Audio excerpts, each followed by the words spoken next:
And kindly invite Mr. Takonori Kuribayashi, First Secretary from the Embassy of Japan, to the stage to give the welcoming remark. Mr. Takonori, please. Chomoli Apso, good morning. Your Excellency Professor Dr. Soksipana, Minister in charge of Senior Minister in charge of Special Mission. Your Excellency Mr. Sumti, Director General, Ministry of Environment. Mr. Tomonori Kimura, Founder and CEO of Asian Gateway Corporation.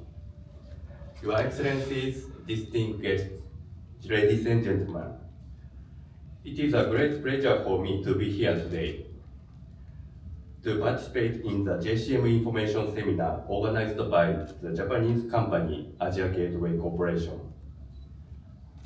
I would also like to thank Your Excellency Dr.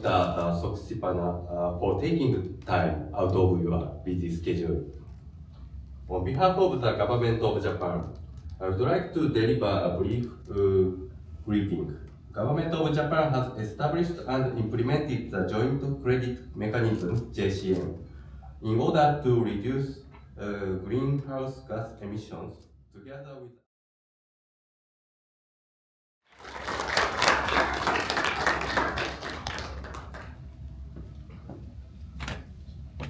Hi, good morning. His Excellency Dr. Soksipana, thank you very much for your very strong support for us. And Excellency and special designated guest and audience through the web internet. Everybody, thank you very much. Okay, I am a founder and the CEO of Asian Gateway. Next slide, please. Yeah, our company located in Tokyo for 2015. Yeah, I came Cambodia in 2013 to prepare my company's preparation.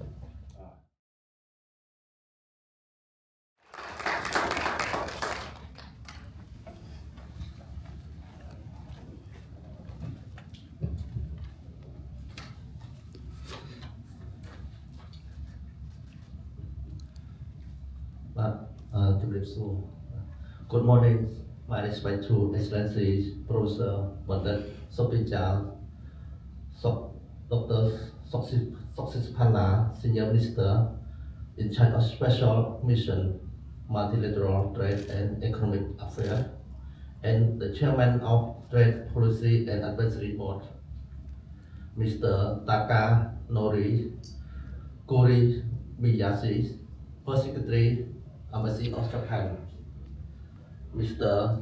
Kimura-san, founder and CEO of ASEAN Gateway Corporation, His Excellency, honorable guests, partner, friend, and colleagues.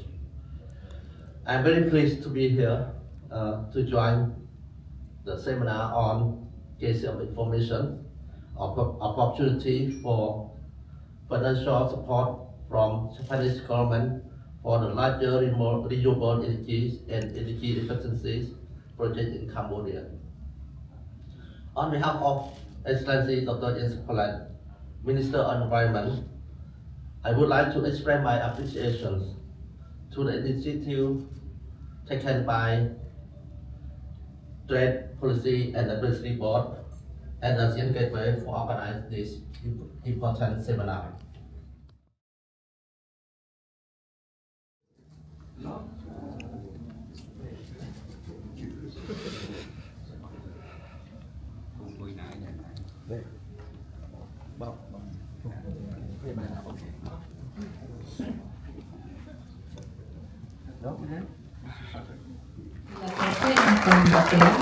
Chairman of the Trade Policy Advisory Board and Chairman of the Committee on the Promotion for Resolution of Private Sector Issues. Your Excellency, please. I would say, first of all, I want to say greetings to many of my old friends here, first and foremost ผมอยากคุณซัวมองคุณลบคุณทีคุณรักBK these are all old friends so Sumti I just met you so welcome and to many other new faces let me say greetings to you all I want to say thank you for you taking the time to come to this hotel. It's my first time in this beautiful hotel, so we should do it again here, Muni. We have to organize more event here. But make sure the hotel give us a good discount. So, but let me at the outset say something about the Trade Policy Board. And why we decided to go organize this event. As you can see, it's a Trade Policy Advisory Board. It's a statutory board, quite a big board. We have a representation from 15 ministries at the Secretary of State level. And we have think tank, we have the Royal Academy, we have private sector. So it's quite a big statutory board. And our job is to be the thinker for the government in the area of trade anyway, in the area of trade. So here is not just a multilateral, because my job is, my special vision is on multilateral trade economic affair, but for the TPAB, it's all encompassing. We advise on macro policy issue, like for example, the CPTPP, down to a micro level, which is cashew nut, for example, how to develop the sector. And I would say nowadays a lot of trade issues are so different than the trade issue that I have dealt with 25 years ago when I was a Vice Minister of Commerce, when we joined the WTO. A lot of issues in those days do not exist now. I mean, so you're talking about climate change. 25 years ago, we don't know what climate change is. Forget about selling carbon. We don't know. I mean, fintech.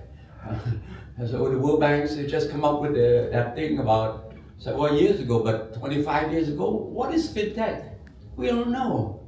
So what I'm saying is that now we all have to go back to school. Doesn't matter you're an old trade negotiator or whatever, go back to school. You have to relearn everything. And today, why I'm so excited to join you all here is I'm a student. Today I'm a student on carbon trade, on JCM. I'm not gonna try to show off that I know about JCM. No, I don't know much about it. I'll be honest with you. So I'm a student as much as you. But one thing is quite clear is that this new area of trade issue will be very important for Cambodia. And why so important for Cambodia? Because, we signed, we ratified the Paris Agreement, 2015. I remember at that time Minister of Environment, he went to, New York and signed. But the environment is very different. Nowadays, you all follow the news the last 2 months, right? President Trump, the first thing he did was to pull out the Paris Agreement. As much as last term he pulled out from several organizations, and it looked like this time is worse. This time is worse. You never know, he may pull out of the World Bank and even the IMF. We don't know. But everything is possible with President Trump, okay?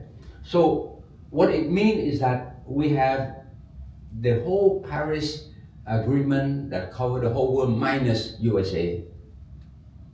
So the rest of the world, we all believe in, supporting the Paris Agreement. We all believe that we have to reduce the temperature of the Earth, except the US. And he did say a few days ago, he said, forget about plastic. Now we're back to plastic now. So, but what is plastic? Plastic is coming from fossil fuel, right? From petroleum. So it's quite a bit worrisome that the largest economy in the world chose not to, to comply with the Paris Agreement. But it doesn't mean that we don't have to. It doesn't mean that we have to, follow the USA. I don't think the world is following the US much anyway.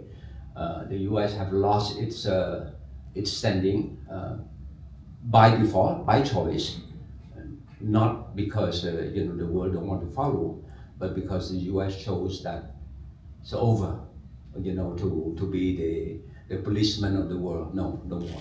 So in that sense, we are on our own. On that sense, we are on our own. Cambodia is no different than Japan.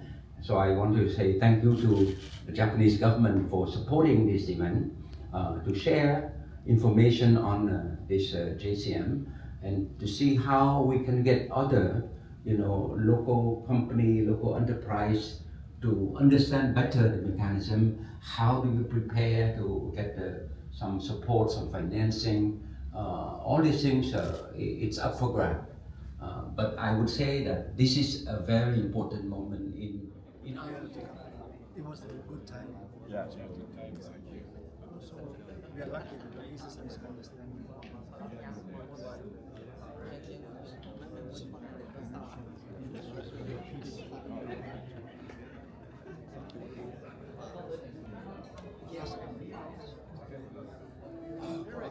Don't believe everything people.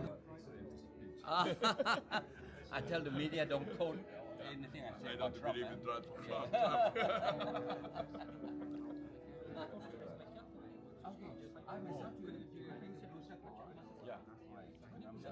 We are developing. Yes. As a model field.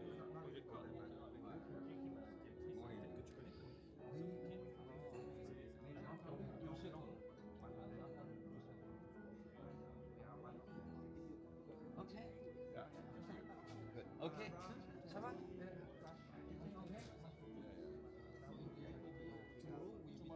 The first wind turbine in Singapore. We are the number 4 company of this. Professor Bondat Sapirja, Dr. Soksipana, Senior Minister in charge of Special Mission, Multilateral Trade and Economic Affairs, Chairman of the Trade Policy Advisory Board, and Chairman of Committee on the Promotion of Resolution of Private Sector Issues. Please give me a round of applause.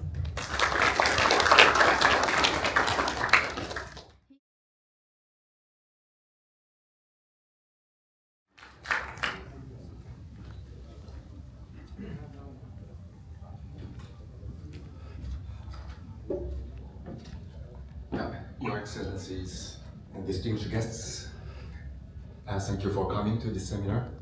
My name is Norihiko Kato. I'm so much pleased to be back here. I served as CEO of Satapana Bank from the end of 2016 to early 2019. Some I see familiar face. It's a great pleasure to be back here and to present this Japan's JCM program to you.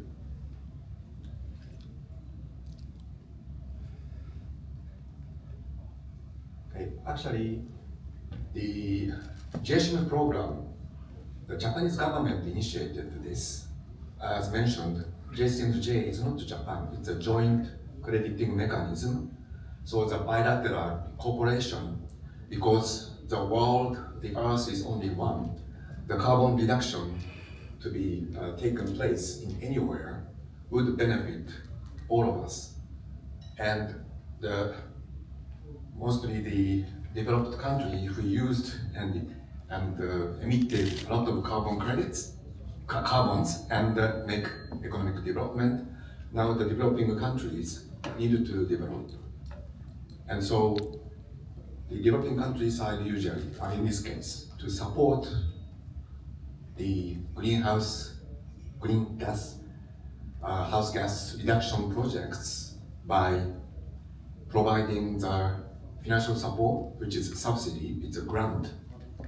And in exchange, the carbon credit to be created through that project, the Japanese government take in proportion that carbon credit to offset in Japan side and to achieve what Japan. ASEAN Gateway Corporation to the stage.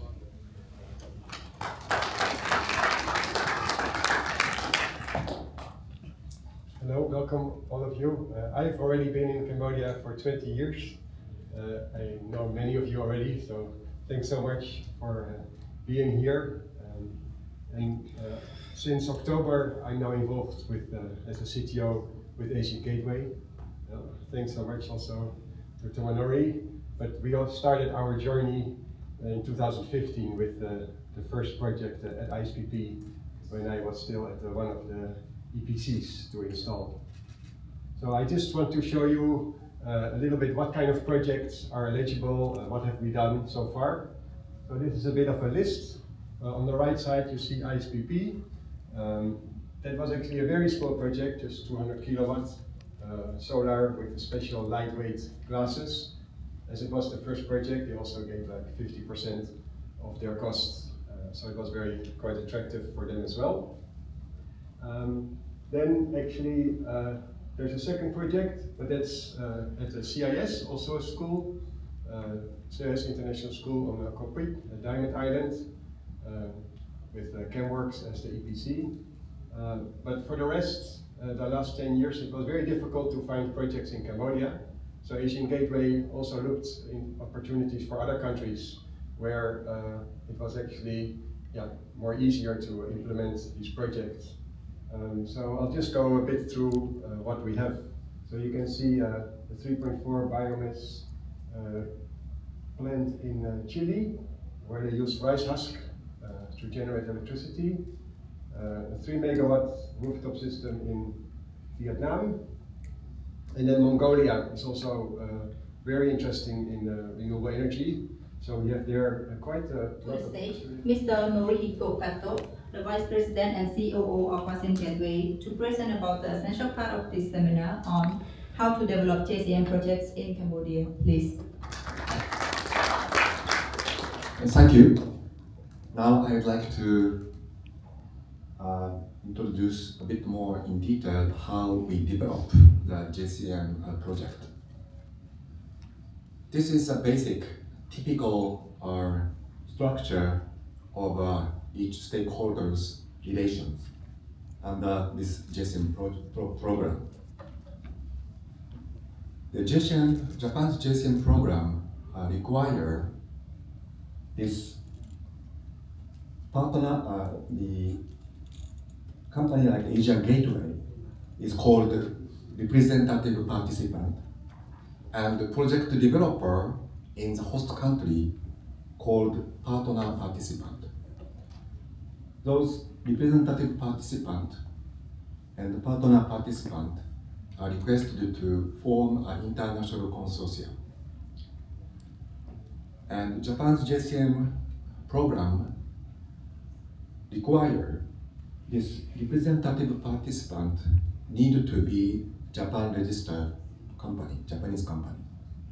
But other than that, so-called Japan interest, the equipment, workforce, EPC or those, no Japan interest is necessarily required. So the solar panels, China made, or European made, that is totally fine. The key is to effectively reduce the carbon emissions and create the good carbon credit. I think there are some microphones available. So is there anybody that would like to raise a question to any of us, or maybe to also, we still have people from the government here as well. I'm from Cabret. So I have one question. So you previously mentioned that Japan signed JCM with 29 countries, and it has around 250 projects, but in Cambodia you only have 5 projects from JCMs. So my question is that what makes the pipeline in Cambodia remain so low, and what are the challenges that only have 5 projects compared to the other countries? Yeah, thank you very much for your question. It's a very important question. Okay, a lot of pipeline we have, not only Cambodia, but Cambodia already nominated 23 projects, Okay, and in ASEAN, other countries, a lot of, and also size of project is bigger than the past project. Okay, so we are looking, but we are checking each project carefully based on our due diligence methodology. Eligibility is very, very important.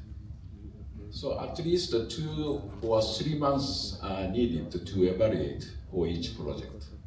So to achieve NDC of each countries and to achieve carbon positive or carbon neutrality by 2030 or 2040,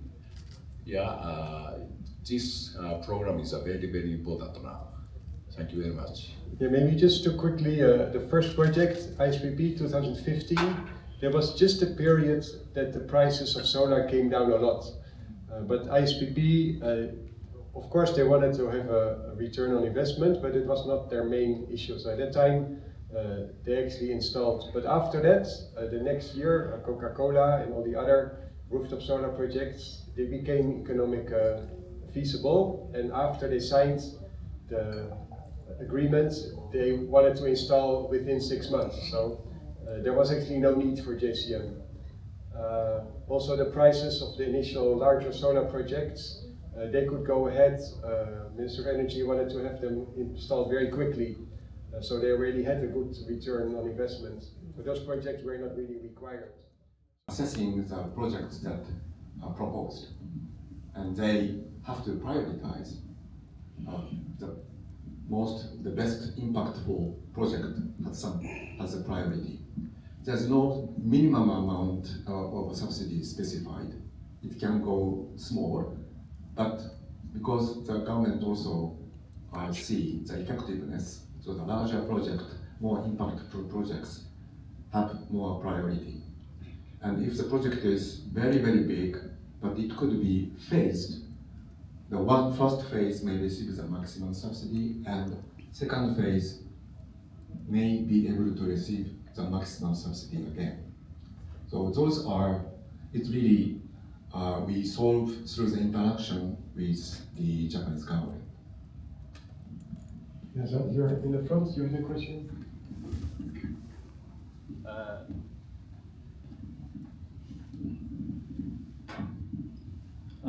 My name is Ketikun. I'm from Australian funded program called CABRED. I have a small question regarding the eligible criteria. I heard Mr. Nori mention about the amount of subsidy per emission reduction. So I would like to know about the eligible criteria. Is there any limitation on the amount of emission reduction to apply, or there is no limitation after we implement the project? Yeah, that's it. Firstly, the same technology in one country 10 times is the maximum. And also that efficiency, in order to reduce 1 ton of CO2, how much subsidy is used. Depending on the technology, they have a table. With this technology, 1 ton of carbon credit needed to be reduced at 4,000 yen subsidy. Or with other technology, more efficiently, 2,000 yen needed to be used. Below 2,000 or below 4,000, depending on the technology they specify. Which technology need very, very efficient, but you know, the biomass or methane, they are usually very, very efficient. So with this technology category, they request the project needs to be good enough. As biomass, if it's very easy to 4,000, it's as a biomass project, it's not very efficient. So the biomass project, because of the reduction impact is very big, the methane is reduced, for example, then this criteria maybe 1 ton below 2,000 yen or so. I don't precisely remember. Those criteria they have, and they have a program to calculate. And in addition to this maximum 50%, 40%, depending on the number of the same technology in one country, this efficiency applied depending on the technology to be applied. What is the rough equivalent in dollars with the yen for the subsidy? For example, solar project, in that case, around 2,000 yen per ton is a criteria. And the other project, wind power, is 4,000 yen per ton. And hydropower is 500 yen per ton. You have some rough figures in dollar? Or in dollar? In dollar, it's 4,000 yen is around $28. But 150 yen per dollar. Please calculate. Just a very quick question. Say the project owner, right, in collaboration with Asian Gateway for JCM, will there be any conflict with VERA or gold standard registration? No, so basically, if we have a project and the JCM provides, let's say, 35% subsidy, the Japanese government takes for the 17 years 35% of the carbon credits. The other 65 you could still sell through gold standard, or maybe we're identifying the private sector JCM. Maybe that's also an opportunity, but we also need to further discuss with the Cambodian government what their regulation is, because they also did their registry, right? If they want maybe to sell it as a REC. It depends. I think EDC has some ideas with MME to sell the RECs. So maybe. Thank you very much.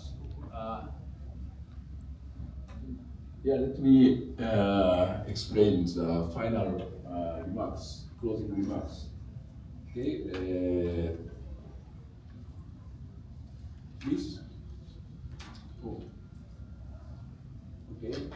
Yes, today we explained about JCM related to business. Okay, it's our core and fundamental. Okay, now we are building second layer, third layer, fourth layer. Okay, but especially fundraising support is the most important. So now we are arranging $200 million for JCM related project in Cambodia. And I'm collecting more and more, around $1 billion. And also we have an idea to be an independent power producer business with local partner. Roger has expertise for this area. And also carbon exchange. It's a new challengeable area. We are very interesting. Okay, and also I want to explain our idea, green hydrogen production in Cambodia to export Japan and Singapore, maybe. We are discussing with Chinese producer and Indonesian producer, Malaysian.